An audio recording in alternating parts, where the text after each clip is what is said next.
de derecho penal, todo el mundo piensa que derecho penal solo es el Código Penal.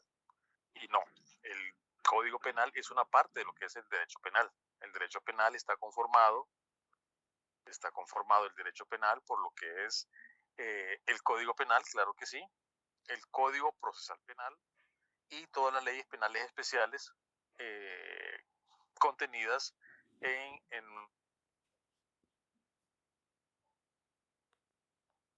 bueno, que si bien es cierto, ustedes están ahorita llevando derecho penal 1, no crean que el derecho penal solo es este Código Penal.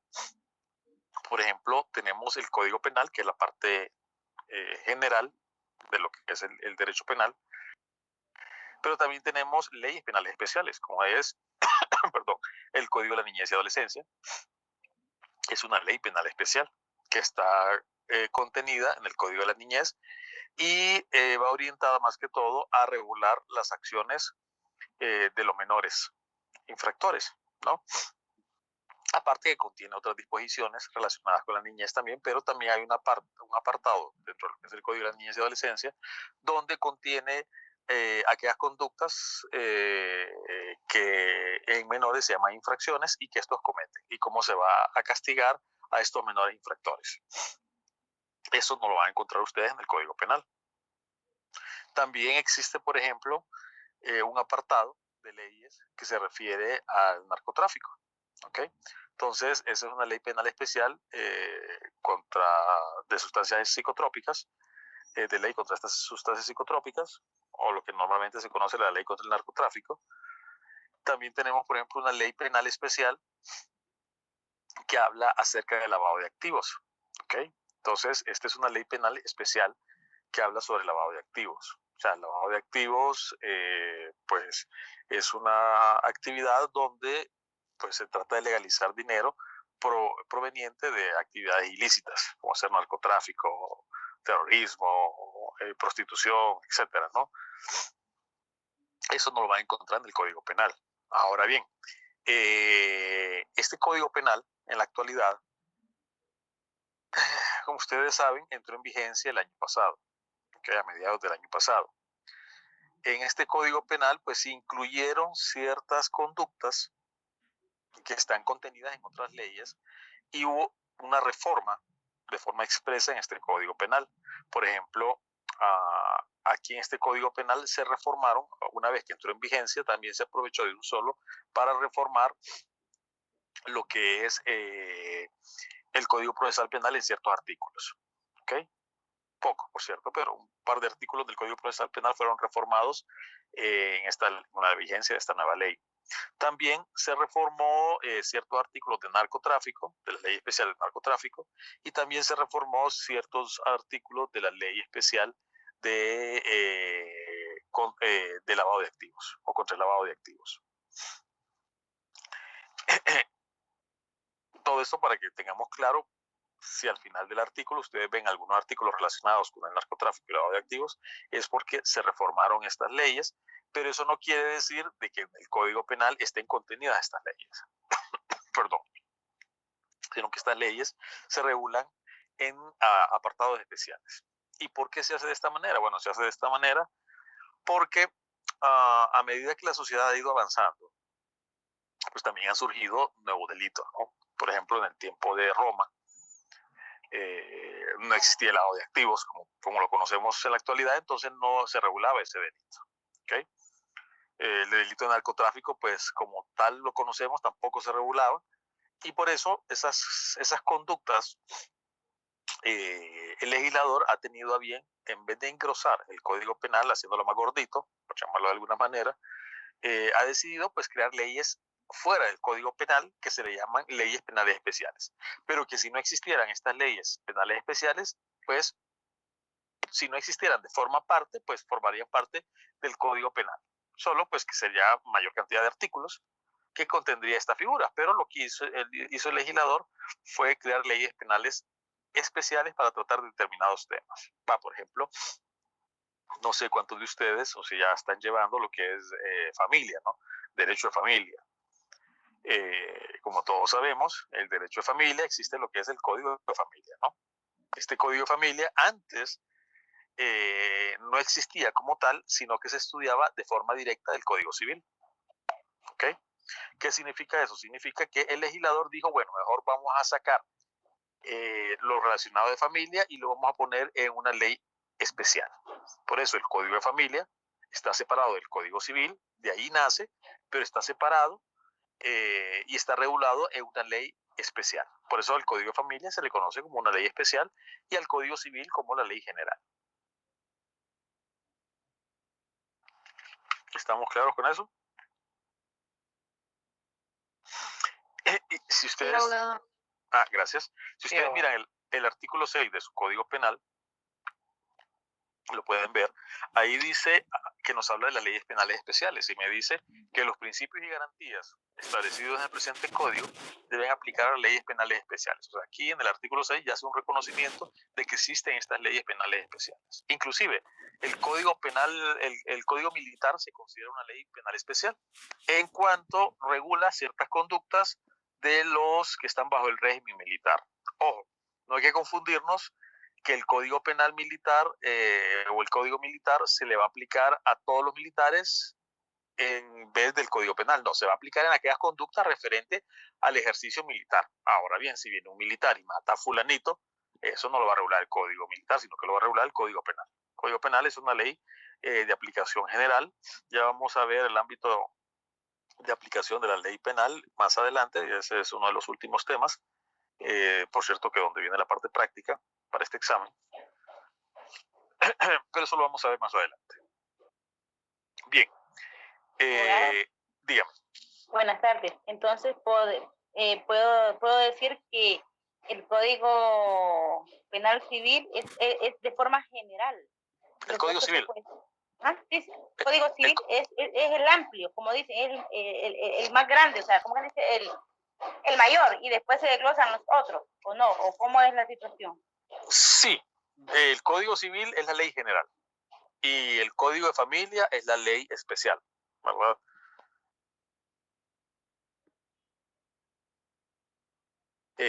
Es específica para un determinado tema. Por ejemplo, cuando hablamos de familia, cuando hablamos de adopciones y todo ese tipo de cosas, pues existe lo que es el Código de Familia. Entonces, el Código Civil estaba contemplado, pero en una forma general.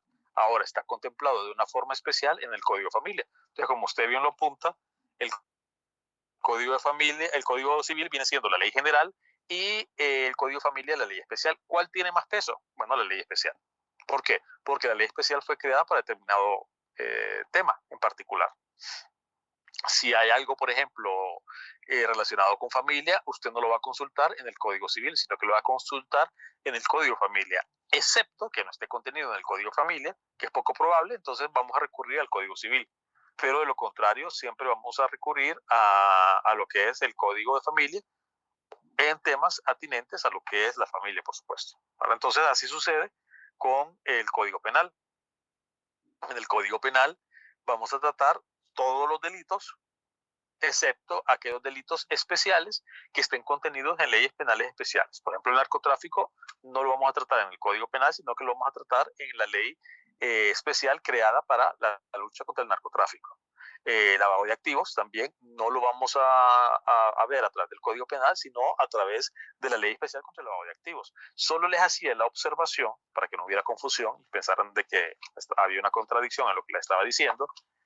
Les decía yo que en este Código Penal que entró en vigencia aprovecharon, o sea, se pudo haber hecho de esta manera o de otra, o de una forma diferente. O sea, yo puedo reformar cualquier ley, el Congreso Nacional lo puede reformar cualquier ley secundaria. En ese caso, ellos pudieron haber reformado el Código Procesal Penal, pudieron haber reformado el código, la ley especial contra el lavado de activos, etcétera, etcétera, pero decidieron que al entrar en vigencia este nuevo Código Penal, pues aprovecharon para hacer ciertas reformas a otras leyes penales especiales. Si ustedes se fijan en el artículo 633 de su Código Penal actual vigente, dice reformas al Código Procesal Penal. O sea que reformaron el artículo 28, el artículo 36, el artículo 45, el artículo 334, 336, 344, 432, perdón, 336, del Código Procesal Penal. ¿Okay? Pero también hubieron ciertas reformas atinentes a lo que es el lavado de activos y el narcotráfico. O sea que pues van a ser tomadas en cuenta en vez de las que existen ahora en estas leyes penales especiales. Claro, la ley penal especial siempre va a estar por encima de la ley penal general. Eso siempre va a ser de esa manera. O sea, tiene prevalencia la ley especial sobre la ley penal general. Bien, hablando de leyes, yo les decía que, a ver si no los confundo,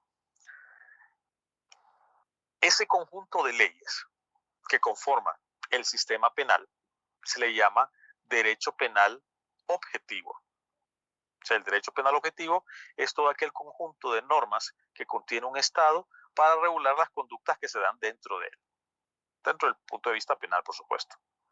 ¿A qué me refiero yo con el derecho penal objetivo? Bueno, el derecho penal objetivo vamos a encontrar lo que es el Código Penal, las leyes penales especiales, el Código Procesal Penal. Eso es el derecho penal objetivo. Existe también lo que es el derecho penal subjetivo. El derecho penal subjetivo es el derecho que tiene el Estado de aplicar estas leyes penales a todos sus ciudadanos. ¿Y quién le da ese derecho? Pues nosotros mismos al ejercer el sufragio. ¿Por qué? Porque nosotros supuestamente nuestra voluntad se extiende a las personas que elijamos y bajo las condiciones que a nuestros representantes, y también el hecho de las leyes que existen, nosotros en teoría las aprobamos a través de nuestros representantes, que vendrían siendo pues el Congreso Nacional, que es el encargado de hacer las leyes, ¿no? Entonces supuestamente es una extensión de nuestra voluntad. Entonces cuando hablamos de derecho penal objetivo, nos referimos al conjunto de normas que existe en un país o en nuestro país para regular todas aquellas conductas atinentes a lo que es el sistema penal. Ahí vamos a encontrar lo que es el Código Procesal Penal, el Código Penal y las leyes penales especiales. Ahora bien, cuando hablo de derecho penal subjetivo, me refiero al derecho que tiene el Estado de aplicar estas leyes a todos sus ciudadanos. Derecho que nosotros legitimamos a través del sufragio. Entonces el Estado se encuentra legitimado para poder resolver los conflictos aplicando estas leyes. Y básicamente, ¿qué es un delito? Pues un delito es un conflicto que existe entre particulares, ¿no? O entre el mismo Estado y particulares. Y la solución la va a ejercer el Estado a través del jus puniendi, ¿verdad? Eso nosotros lo hemos legitimado. Entonces, por ejemplo, ¿qué sucedía antes cuando ustedes le mataban a un pariente? Bueno, ustedes venían, agarraban un arma y mataban al otro, ¿no? Al pariente del asesino, ¿no? Ese se le llamaba vendetta, ¿no? O sea, se le llamaba venganza privada. Esa venganza privada desaparece desde el momento en que se constituye un Estado democrático, una república. ¿Por qué? Porque es el Estado quien se va a encargar de castigar a ese culpable. Entonces, ese derecho de castigar a las personas se entiende dentro de lo que es el derecho penal como derecho penal subjetivo. Claro, para poder castigar a esas personas va a ser necesario utilizar el derecho penal objetivo. ¿Y qué es el derecho penal objetivo? Pues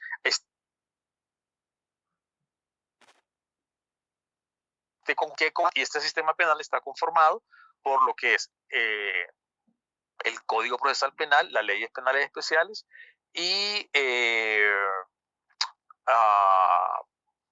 el Código Procesal Penal. ¿Alguna pregunta?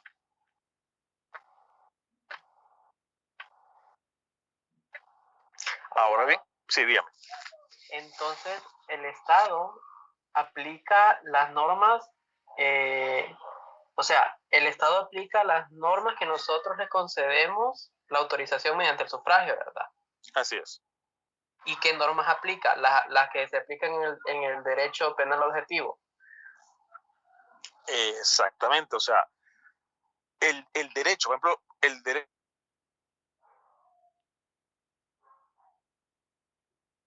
o sea, ¿por qué usted puede castigar a sus hijos? Porque es un derecho que le asiste a usted por ser padre, ¿ok? Entonces, a eso se le denomina el derecho subjetivo, ese derecho de poder aplicar, por llamarlo de alguna manera, la justicia a sus hijos.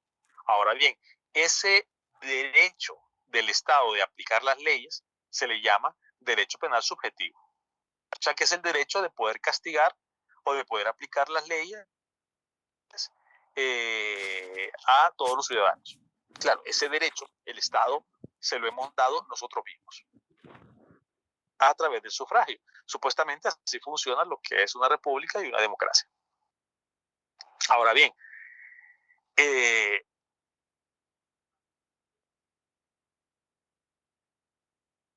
normas va a aplicar el Estado? Bueno, las normas contenidas dentro de lo que es el derecho penal objetivo, o sea que hay un listado de normas.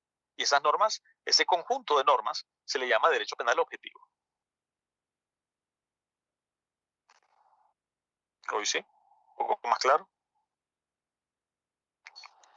Abogado, una consulta, pero ese mismo derecho tiene como un límite de, ¿cómo podríamos decir? Por ejemplo, es con lo que mencionaba antes, si nosotros venimos y educamos a nuestros hijos, lo hacemos de una manera, a veces, como los padres, se nos pasa la mano, por decirlo así, ¿verdad? No lo educamos a veces con palabras, pero si nosotros venimos y lo golpeamos, la misma ley nos castiga porque el Estado a nosotros viene y nos pone una sanción. Okay. Entonces también esa ley no es tan favorable porque igual siempre nos castiga de una manera. Entiendo su punto. Creo que me está diciendo usted que así como las personas para castigar a sus hijos o educar a sus hijos tienen límites, si el Estado también tiene límites. Y en efecto, hay límites, tanto por parte del Estado como para usted. Usted tiene derecho a castigar a sus hijos, pero esos derechos no le... en el Código de la Niñez y Adolescencia podemos encontrar de que usted tiene derecho a castigar a sus hijos, más no de maltratarlos. Es más, ya se prohibió, por ejemplo, el castigo físico. Usted ya no puede castigar físicamente a sus hijos. ¿Ok? Eso prácticamente... Sí, lo mismo pasa... Abogado, lo mismo pasa en las escuelas.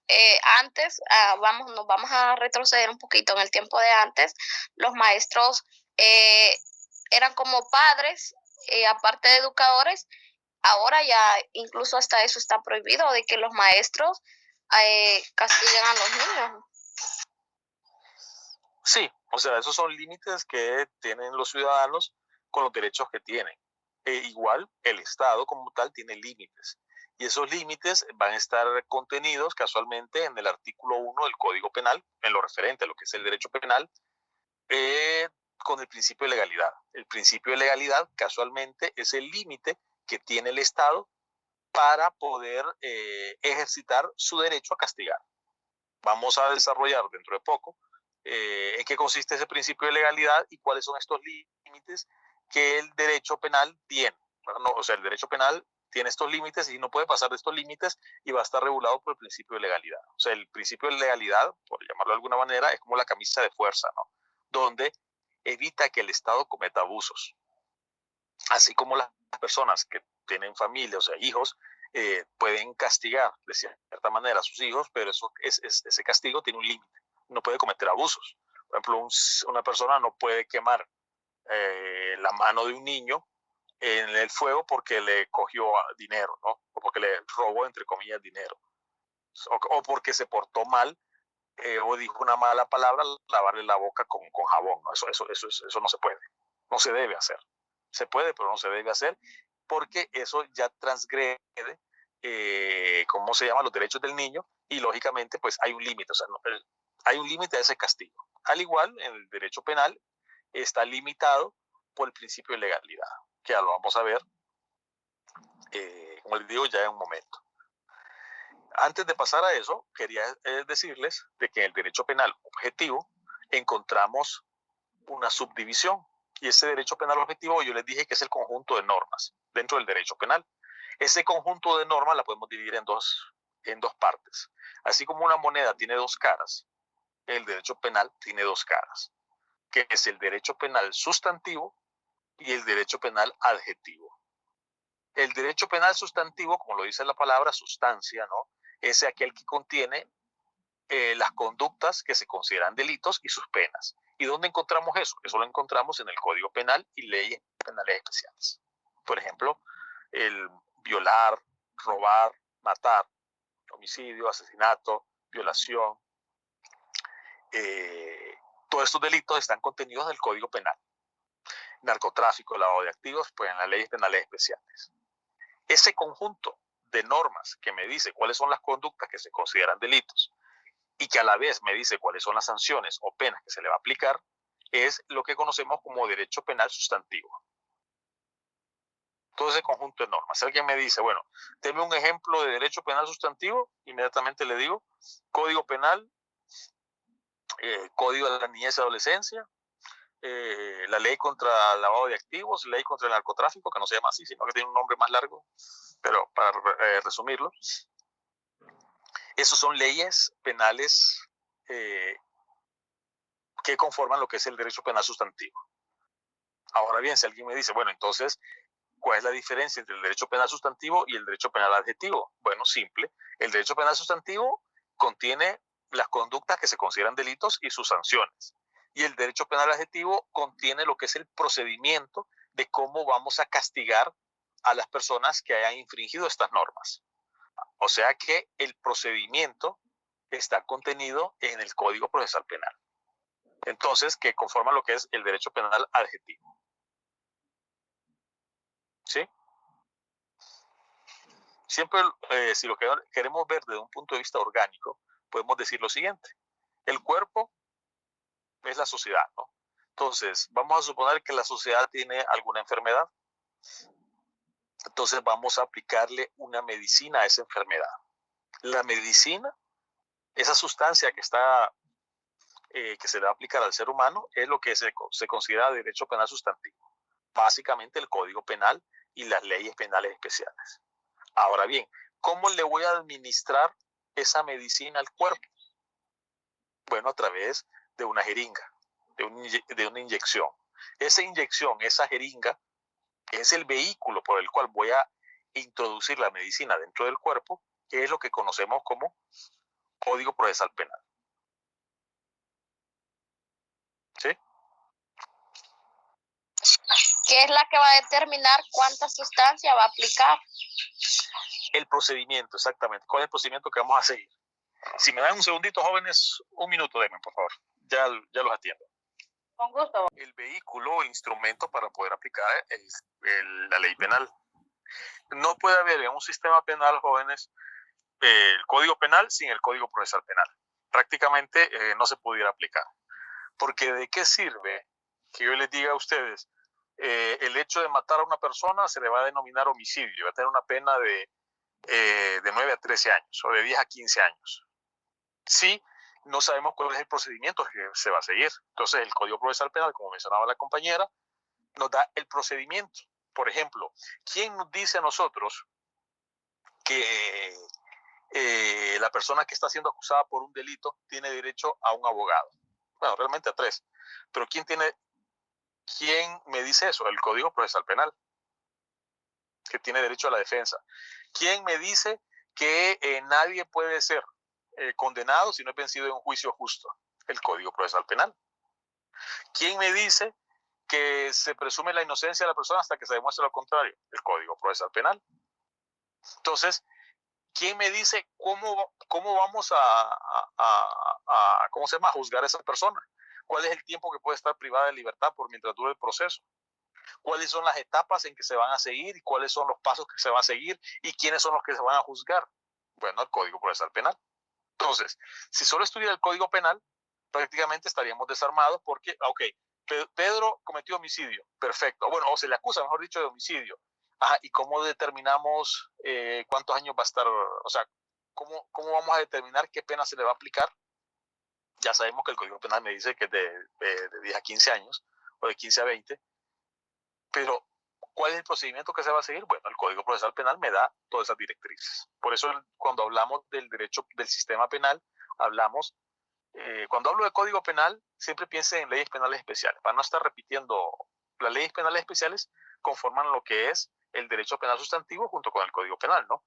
Entonces, cuando hablo de Código Penal, den por sentado que se incluyen las leyes penales especiales también. Entonces, cuando hablo de que un sistema penal está conformado por dos caras, una moneda con dos caras, es que por una cara o por un lado está lo que es el Código Penal junto a las leyes penales especiales, a lo que llamamos derecho penal sustantivo, y el otro lado de la cara viene siendo el Código Penal, procesal penal, que es el derecho penal adjetivo. O sea que, como una moneda, el sistema penal tiene que funcionar con estas dos caras o con estos dos tipos de derechos, sustantivo y adjetivo. ¿Alguna pregunta?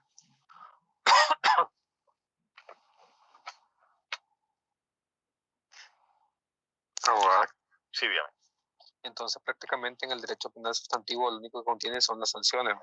Ya en el adjetivo lo que contiene son los castigos, es decir, los procedimientos que se van a llevar. No. En el derecho penal sustantivo contiene los delitos y castigos a la vez. Y el derecho penal adjetivo solo contiene el procedimiento. Recuerden que las penas y los delitos están contenidos en el Código Penal. El procedimiento está contenido en el Código Procesal Penal. Por ejemplo, yo ya sé que la persona que haya cometido una violación va a enfrentar una pena de 9 a 13 años. Ahora bien, ¿cómo sé yo que esa persona cometió el delito? ¿Cómo puedo declarar que esa persona es culpable?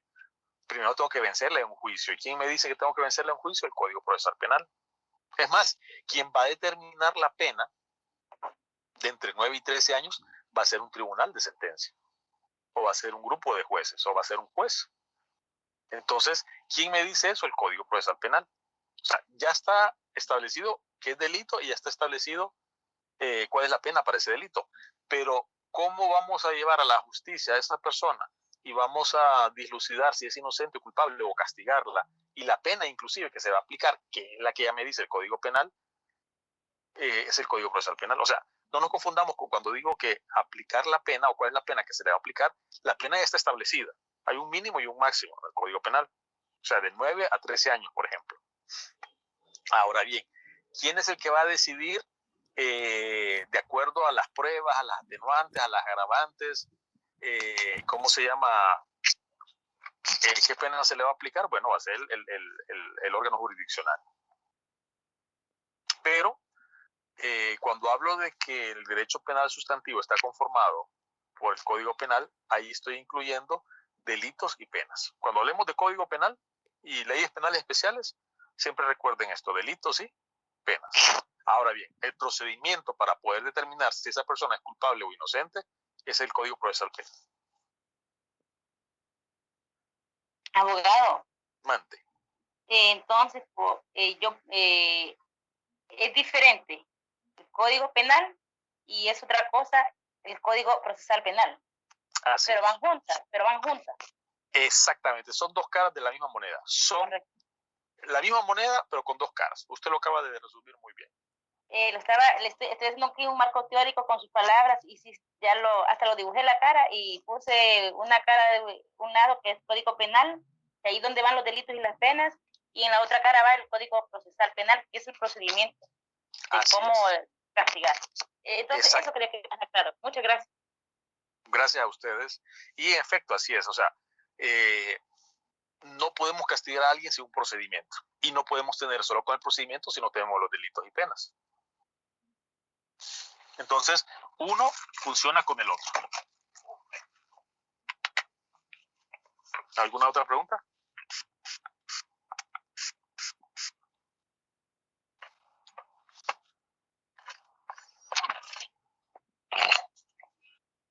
Ok. Parece que está claro. Bueno, perfecto. Ya con eso ya es un logro, ya poder establecer la diferencia entre lo que es el derecho penal sustantivo y derecho penal adjetivo. Fíjense que cuando hablamos del se apagan el micrófono, jóvenes. Cuando hablamos del sistema penal, debemos entender siempre lo que es el Código Procesal Penal y lo que es el derecho penal sustantivo, o sea, el Código Procesal Penal, que es el derecho penal adjetivo, y el derecho penal sustantivo, que es el Código Penal y leyes penales especiales. Les hago este comentario porque, por ejemplo, vamos a ver dentro de los principios que vamos a ver en el transcurso del primer parcial, vamos a ver lo que es el principio de retroactividad, ¿no? Yo creo que ya todos están familiarizados con lo que es el principio de retroactividad.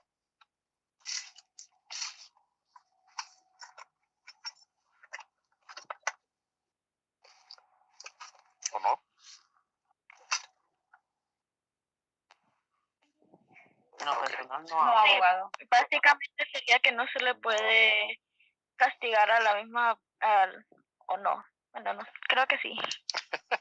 Ok, ya lo vamos a ir viendo. Puedo decir que el principio de retroactividad, el tiempo que está la persona, de repente va a cometer un delito, entonces lo meten a la cárcel, entonces ese tiempo va corriendo, el tiempo que la persona está en la cárcel, entonces es retroactiva al momento de la sentencia, ¿o no es así? No es así. El principio de retroactividad significa que a ustedes se le va a aplicar siempre la ley que es más favorable desde el punto de vista penal. ¿No han escuchado esta expresión de que la ley no es retroactiva solo en materia penal cuando le favorezca al reo? Ese es un principio constitucional y es un principio básicamente del derecho general, ¿no? O sea, prácticamente todos los derechos de Latinoamérica contienen ese principio, ¿no? Es una normativa prácticamente universal dentro de lo que es por lo menos el derecho latino.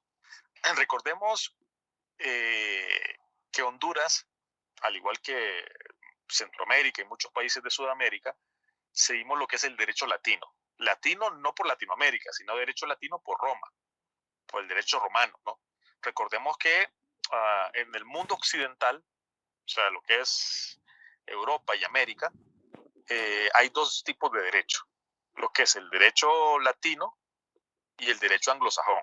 El derecho latino es aquel derecho que viene de Roma, Francia, a través del Código Napoleónico, y tenemos lo que es el derecho anglosajón. El derecho anglosajón es diferente al derecho latino. El derecho anglosajón lo podemos ver en Inglaterra, que es donde surgió, y lógicamente en Estados Unidos y en todos los países que forman parte del Commonwealth, o sea, todos los países que integran el Reino Unido, ¿no? Practican lo que es el derecho anglosajón. Por ejemplo, ustedes se van a fijar que en Estados Unidos, por ejemplo, lo que tienen ahí no es un tribunal colegiado. O sea, quien dicta la sentencia en Estados Unidos no son 3 jueces como aquí en Honduras. Allá, como ustedes miran en las películas, es un tribunal de conciencia. Son personas de la sociedad, personas comunes, que los llaman para que formen parte de un jurado. Entonces, si ustedes empiezan a ver esos pequeños detallitos, ya pueden ver que el derecho penal norteamericano o anglosajón es diferente al derecho penal hondureño o latino, no latinoamericano, sino latino. Nosotros tenemos un tribunal colegiado. Ese tribunal colegiado implica que no van a ser personas del público que van a dictar una sentencia, sino que los que van a dictar la sentencia son 3 abogados, en nuestro caso, ¿no? O sea, son jueces, por eso se llama un tribunal colegiado, son profesionales del derecho.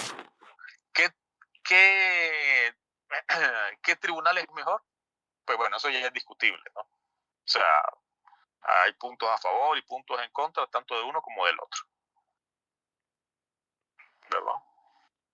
Entonces, es importante hacer esta diferencia entre lo que es el derecho latino y el derecho anglosajón para evitar confusiones con respecto a comparaciones entre lo que es nuestro derecho con el derecho de Estados Unidos. No sé, cuando ustedes llevaron constitucional, yo creo que lo llevan ahorita o ya lo llevaron, ahí pueden ver de que la constitución norteamericana es un derecho consuetudinario, ¿no? Que es a través de la costumbre. Nosotros es diferente, ¿verdad? Entonces, ustedes, no sé si en las series que han visto, cuando alguien fundamenta algo, cuando un abogado, ya sea fiscal o defensor, fundamenta algo ante el juez, no cita un artículo del Código Penal. Lo que cita es una sentencia. O sea, dice, por ejemplo, en el caso de Mr. Smith versus Mr. Johnson de 1985, el tribunal falló de esta manera. O sea, ellos, ¿cómo se llama? Utilizan la jurisprudencia. Exactamente, utilizan la jurisprudencia, utilizan el derecho consuetudinario, ¿cómo se llama? Como parte del derecho para poder fundamentar. Nosotros no, nosotros utilizamos el articulado, nosotros somos más formalistas, nosotros decimos el artículo tal, fundo mi petición, mi resolución o lo que sea en el artículo tal. Nosotros la jurisprudencia casi no la usamos como lo utilizan ellos. Aquí viene una pregunta para allá, para antes de irnos. ¿Cuál es la diferencia entre jurisprudencia y doctrina legal? Ya que estamos hablando de jurisprudencia.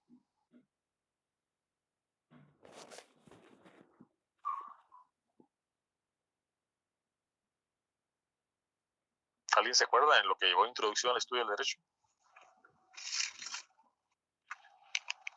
Jurisprudencia son todas las sentencias dictadas por los jueces, y la doctrina legal son las tres sentencias que son similares. Tres sentencias dictadas en casación, conformes. Ok.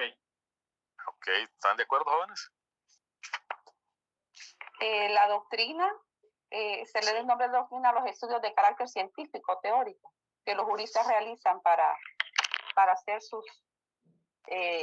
para participar en sus aseveraciones, para fundamentarse.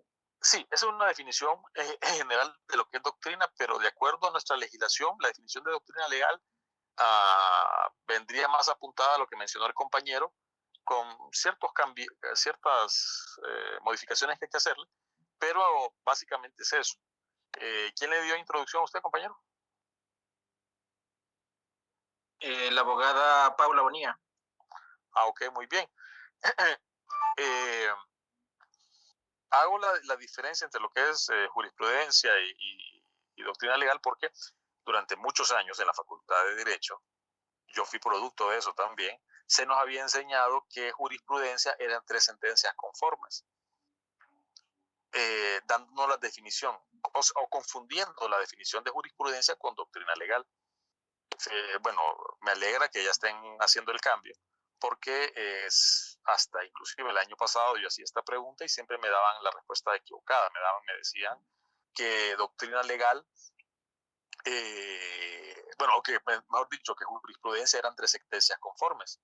No, lo que es tres sentencias conformes dictadas en casación sobre un mismo asunto es la definición de doctrina legal, como lo apuntó el compañero, muy bien, por el maestro que le dio introducción, y también jurisprudencia son todos los fallos, todas las sentencias que dicta un tribunal. Por ejemplo, si el tribunal que juzgó en el caso de la ex primera dama dictó una sentencia, esa sentencia que dictó es jurisprudencia. ¿Ok? Entonces, hago esta aclaración porque siempre hay una confusión con respecto a estos términos. Y siempre lo pregunto en examen, ¿verdad? Entonces, siempre hay una confusión. Para cualquier duda, en el artículo 300 del Código Penal está la definición de lo que es doctrinal, igual que en la ley de justicia, ley sobre justicia constitucional. Entonces, abogado, ¿qué dígame. código, abogado? Que no se le escuché bien. Perdón, artículo 360 del Código Procesal Penal, Ya que estamos hablando del Código Procesal Penal, artículo 360 me dice: se entenderá por doctrina legal la reconocida como tal por la Corte Suprema de Justicia por medio de tres sentencias conformes sobre un mismo asunto. Entonces, como lo apuntaba el compañero, la definición de doctrina legal son tres sentencias conformes dictadas en casación. Jurisprudencia no es otra cosa que toda sentencia que dicta un tribunal es jurisprudencia, pero no todo jurisprudencia es doctrina legal.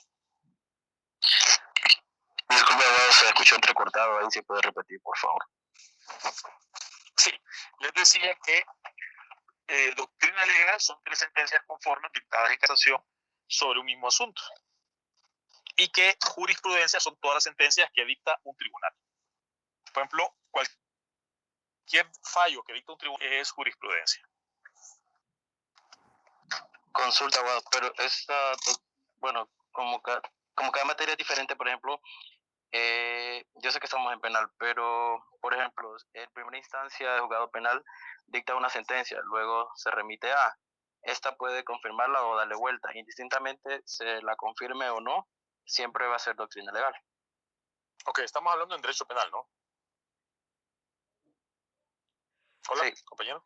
Ok, en derecho penal las sentencias se casan, o sea, hay una casación. En derecho penal la apelación es para resoluciones para autos o providencias, ¿ok? Las sentencias solo pueden ser casadas, ¿ok? Entonces, cuando ustedes quieren cambiar una sentencia que es contraria a sus intereses o a su cliente, entonces ustedes van a casar la sentencia, entonces interponen el recurso de casación. El recurso de casación se interpone, lógicamente, ante lo que es la sala de lo penal, que está en la Corte Suprema de Justicia. Entonces, la sala de lo penal va a dictar una sentencia. O sea, no depende qué tipo de recurso de casación interponga. Recuerden que casualmente estamos viendo ahorita la diferencia entre derecho penal sustantivo y derecho penal adjetivo. ¿Okay? Estamos viendo que el derecho penal sustantivo lo conforma lo que es el Código Penal y leyes penales especiales, y el derecho penal adjetivo lo que es el Código Procesal Penal. Eso tiene alcances también hasta cuando ustedes van a casar una sentencia o van a recurrir una sentencia en casación.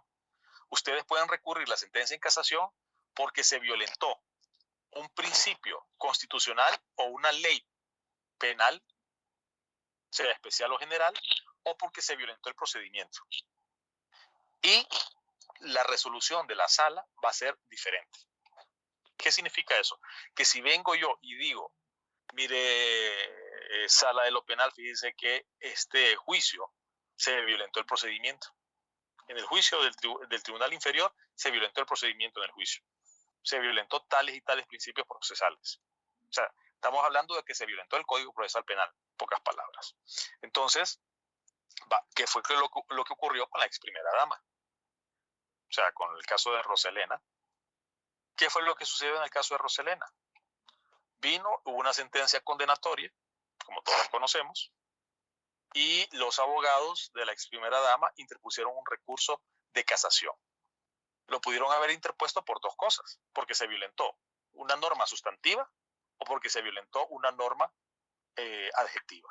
Ellos interpusieron el recurso porque se violentó una norma adjetiva, o sea, porque se violentó el Código Procesal Penal. Entonces, al violentarse el Código Procesal Penal y la Sala de lo Penal reconoce que en efecto se violentó el Código Procesal Penal, ¿qué le toca a la Sala? Bueno, dice que está de acuerdo con el recurso de casación, que procede y manda a que se repita el juicio. Entonces se va a repetir el juicio. ¿Por qué? Porque se violentó una norma procesal. Ahora bien, si se hubiera violentado una norma sustantiva que tiene que ver con el Código Penal, ¿okay? O leyes penales especiales, o inclusive algún principio constitucional, entonces la sala hubiera dictado una sentencia. O sea, hubiera dictado un nuevo fallo. Entonces miren la diferencia, ¿no? Entonces, si ustedes recurren en una sentencia de casación, entonces dependiendo por qué sea la casación, si es porque se violentó el procedimiento o se violentó la norma sustantiva, entonces así va a resolver la sala. Ya puede ser dictando una nueva sentencia o ordenando que se repita el juicio.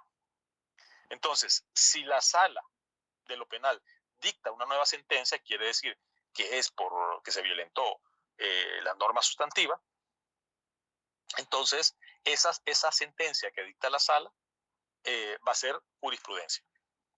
Ahora bien, para que sea doctrina legal, la sala tiene que dictar 3 sentencias igualitas. Quiere decir que vengo yo y tengo relaciones sexuales con María, que tiene 13 años. Eso es violación, a pesar de que la relación sexual sea consentida. Todos sabemos que en el Código Penal me dice que si yo tengo relaciones sexuales con una persona menor de 14 años, pues esa relación sexual va a ser violación si es menor de 14 y aunque sea consentida va a ser violación. O sea, si ustedes tienen relaciones sexuales con una niña o un niño de 13 años o de 14 años para abajo, menos de 14 es violación, aunque sea consentido. ¿Ok? Ahora bien, ¿qué pasa si yo tengo relaciones sexuales con María?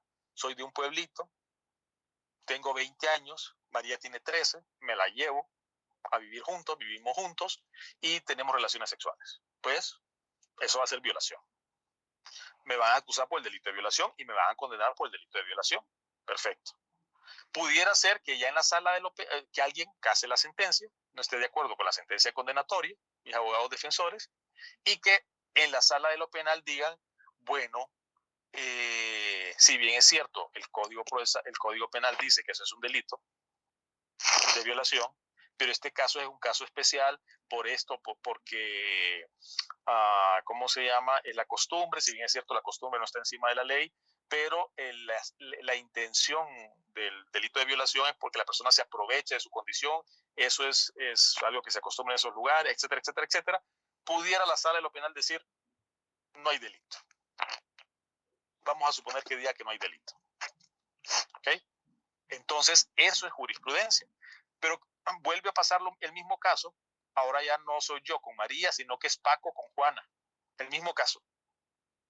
Fulanito que está en un pueblito, que es lo que se acostumbra ahí, tiene relaciones sexuales, o sea, se casa a su manera con las muchachas, se la lleva a vivir juntos.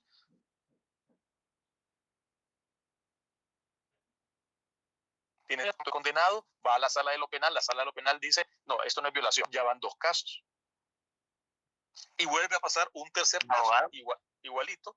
Este tercer caso que pasa, vuelve a dictar una sentencia, la sala de lo penal, y esas 3 sentencias conformes, a eso se refiere de conformes, significa sobre casos similares, entonces ya constituiría doctrina legal. Sí, dígame. Lo que le quiero decir, bueno, lo está hablando de la doctrina legal, ¿verdad? Así es. Ahora, en el caso de la ex primera dama, anteriormente de ella, hubieron 3 casos que se dictaminó el mismo error, la misma sentencia, perdón. O sea, ella revocándose a esos 3 casos, puede que le vuelva, ahí es posible que le... No, o sea, no sé si o sea, bueno, no sé si ha pasado, no sé si lo que usted me quiere decir es o sea, ¿cuál fue exactamente por lo cual se le dictó la sentencia? No, es que yo me estoy abocando, solo poniéndolo, ejemplificando lo que usted está diciendo. Están los 3 casos de las 3 okay. que se están tomando como violación, pero lo estoy tomando como que fuera el caso de la ex primera dama. Ok. Bueno, están las 3 violaciones, ¿verdad? Por ejemplo, están las 3 violaciones. Entonces significa que hay una persona que está siendo acusada por lo mismo, los casos de que se han casado con menores de edad. Se han casado con menores de edad. Entonces, la cuarta persona, abocándose a esos 3 casos anteriores, se podría, si se aboca a ellos, podría, ¿cómo se podría decir? Podría quedar en libertad también así. O... Es más, no, ya no podría ni ser acusado, porque la cuarta persona que fuera acusada en un caso similar, entonces vendría el abogado y diría, bueno, lo siento, este caso no es delito, o esta circunstancia no es delito. ¿Por qué no es delito? Porque ya existe doctrina legal. Ahí entra la doctrina. O sea, está muy bien lo que usted apuntó. Normalmente nosotros decimos que el único que crea leyes es el Congreso Nacional, pero la Corte Suprema, a través de lo que es doctrina legal, puede crear una ley. Claro, son casos muy específicos. O sea, tendría que ser 3 sentencias similares en casos similares. Yo creo que nunca ha pasado. Pero, abogado, digamos. Pero digamos, usted está poniendo los casos que estos casos se llevan en un pueblo, pero ¿qué pasaría si estos casos, digamos, pasan 3 casos, pero estos casos son personas que son de pueblos o aldeas? Pero pasa un cuarto caso, pero en este caso ya es como la ciudad, que esto ya no, o sea, no es como costumbre decirlo, que las personas se casen a esa edad o hagan ese tipo de cosas. No, es que tienen que ser casos similares, por eso habla de sentencias comunes. O sea, tienen que ser cosas similares. Puse el caso de violación porque es un caso de la vida real que pasó así, pero tiene que ser similares, o sea, bajo las mismas circunstancias. Eso no quiere decir de que todas las personas ahora podemos tener relaciones sexuales con menores de 14. No, eso no quiere decir eso. Quiere decir que bajo esas circunstancias y bajo se dictó esa sentencia, vuelve a ocurrir casos similares, 3 circunstancias iguales, entonces sí va a ser doctrina legal. Pero eso no quiere decir de que si yo tengo relaciones sexuales con una niña de 13 años, eso ya no va a ser delito. No, claro que sí, siempre va a ser delito, solo bajo lo que está amparado en la doctrina legal. Abogado, pero en sí la tarea que le corresponde de indagar, de buscar si hay algún error así, sería del abogado que está defendiendo, me imagino, ¿verdad? Claro. Okay. Gracias por la aclaración, abogado. Sí, claro. No, recuerden que los juzgados, los jueces, solo son árbitros. Ya el sistema que tenemos, un sistema no es inquisitivo, sino que es acusatorio. El que se encarga de la carga de la prueba o de la defensa son las partes. El juez lo único que hace es como un árbitro juzgar lo que se le da. No tiene prohibido intervenir, o sea, no va a investigar ni nada por el estilo. Son casos, bajo circunstancias especiales, un juez puede ordenar que se investigue algo, pero eso es un auto para mejor proveer y son cosas que casi nunca suceden, pero para evitar ser inquisitivo otra vez el proceso. Pero eso lo vamos a ver, o lo van a ver ustedes en procesal penal, lo vamos a ver más adelante cuando miremos más casos similares. Yo sé que es mucha información. Cualquier pregunta que tengan, pues no duden, dejen de hacerla, no duden en hacerla. Pero ahorita ya van a ser las 5. ¿Alguna pregunta antes de irnos? Abogado, yo tengo una pregunta. Sí, dígame. En el ejemplo que usted nos mencionó, usted menciona menores de 14 años para abajo. ¿Qué pasa si la persona afectada es mayor de 14 años, por ejemplo, contemplando un rango de entre 15 y 17 años? ¿También se contempla como un delito de violación? No, si usted tiene relaciones sexuales con una persona entre 14 y 18 años, se considera estupro, siempre y cuando usted se haya aprovechado de autoridad, de jerarquía o engaño. Por ejemplo, vamos a suponer lo que normalmente sucede en los colegios. Viene el maestro del colegio y se tiene relaciones sexuales con la cipota de 15, 16, 17 años. Eso es estupro, porque él se aprovechó de su condición de jerarquía, de autoridad de maestro para poder enamorar a esta cipota. Entonces, normalmente a los profesores de colegio se les acusa de estupro. Ahora bien, si la cipota tiene menos de 14 años, entonces ya sería violación, aunque sea consentido. Sí, gracias. Okay. Bueno, ya están bostezando, ya es hora de irnos. Nos vemos mañana, jóvenes. Abogado, buenas tardes. No sé si pasó lista o si existe algún grupo de WhatsApp de la clase, por favor, al que pueda unirme. Ok, miro que entró tarde hoy. Bueno, que ayer te aclaramos eso. Si hay un grupo de WhatsApp,